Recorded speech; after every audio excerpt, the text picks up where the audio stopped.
Bonjour, et si on voyait la politique de rémunération comme bien plus qu'une simple distribution de salaire? Aujourd'hui, on va voir ensemble comment la transformer en un vrai moteur pour la stratégie d'une entreprise. Voilà la question fondamentale. Très souvent, on voit la paye comme une dépense. C'est vrai, c'est l'une des plus importantes. Mais, et si on retournait complètement le problème?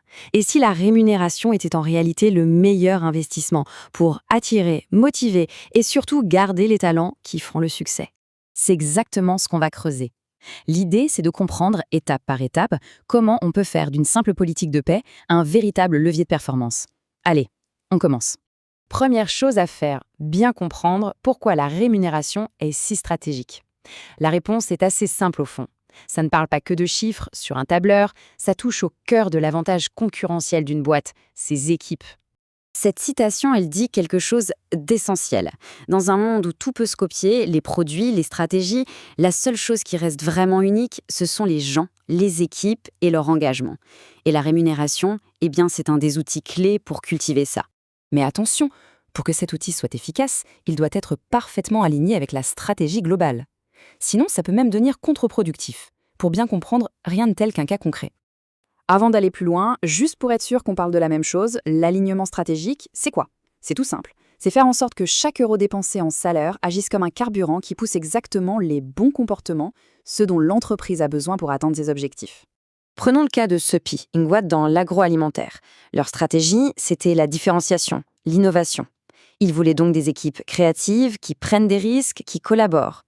Sauf que leur politique de paie faisait tout l'inverse. Elle récompensait quoi? L'exécution de tâches individuelles avec un salaire quasi entièrement fixe. Aucune prime pour le travail d'équipe, aucune incitation à innover, bref, un décalage total. Et les chiffres, ils sont sans appel. En 2017, la masse salariale de Sopi explose, plus 28%. Un investissement énorme, on est d'accord. Mais pour quel résultat? Eh bien, une rentabilité qui stagne complètement bloquée à 6%. C'est la preuve parfaite qu'injecter de l'argent sans alignement stratégique, c'est comme essayer de remplir un réservoir percé.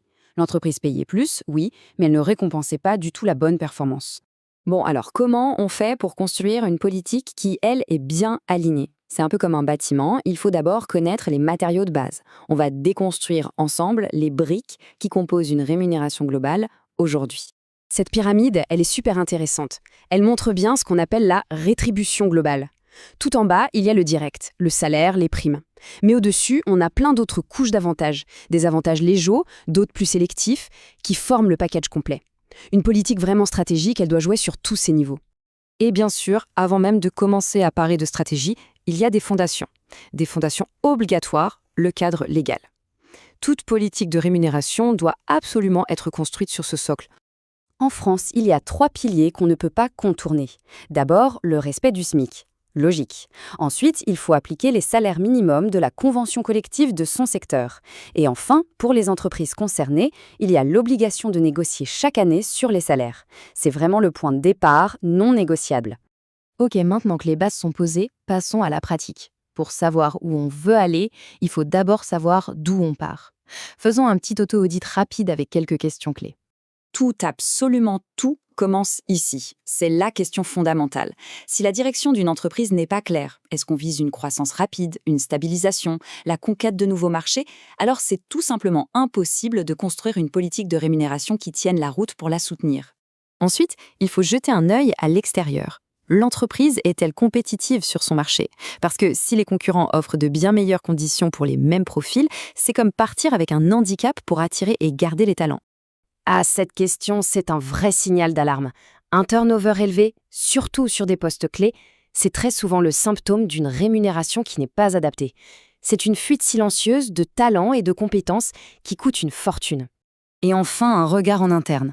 La perception d'équité, c'est crucial. Si les règles du jeu pour avoir une augmentation sont floues ou, pire, perçues comme injustes, ça crée de la frustration et ça finit par démotiver même les plus engagés. Après ce diagnostic, on fait quoi? Surtout quand les budgets pour les augmentations générales sont hyper serrés. Heureusement, il existe plein d'autres manières de récompenser et de motiver. Le contexte est clair. Avec une inflation qui reste présente, l'augmentation moyenne des salaires prévue pour 2025 n'est que de 2,6%. Ça veut dire quoi?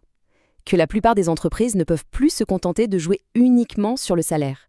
Il faut être plus créatif. Et c'est là que ça devient intéressant. Il existe tout un arsenal d'alternatives. Une prime exceptionnelle bien placée, plus de flexibilité dans le travail, un vrai plan de formation. Ces choses-là peuvent avoir un impact énorme. Pourquoi? Parce qu'elles montrent une reconnaissance qui va bien au-delà du simple contrat de travail. Et parfois, ça a bien plus de valeur qu'une petite augmentation. Bien sûr, gérer tous ces éléments, ça peut vite devenir un casse-tête. Heureusement, la technologie est là pour aider. Des outils RH modernes permettent aujourd'hui de piloter toute cette rémunération globale de manière juste, transparente et surtout toujours alignée sur la stratégie de l'entreprise. Pour finir, voilà la question à se poser. Est-ce que la politique de rémunération est pensée pour l'entreprise d'aujourd'hui ou pour celle de demain? Est-ce qu'elle récompense simplement le passé ou est-ce qu'elle construit activement le futur en encourageant les talents et les comportements qui permettront d'y arriver? La réponse à cette question, c'est ce qui fait la différence entre une paie qui est une simple dépense et une paie qui est le plus grand des investissements.